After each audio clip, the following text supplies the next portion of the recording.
ขอโทษนะครับหลวงพ่อขออนุญาตเข้าไปด้านในเนอะ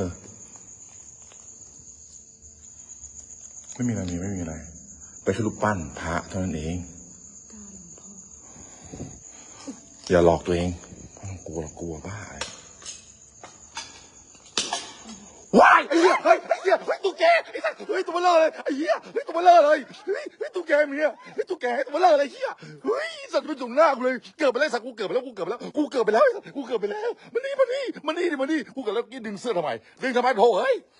มันนี่ดิเป็นไร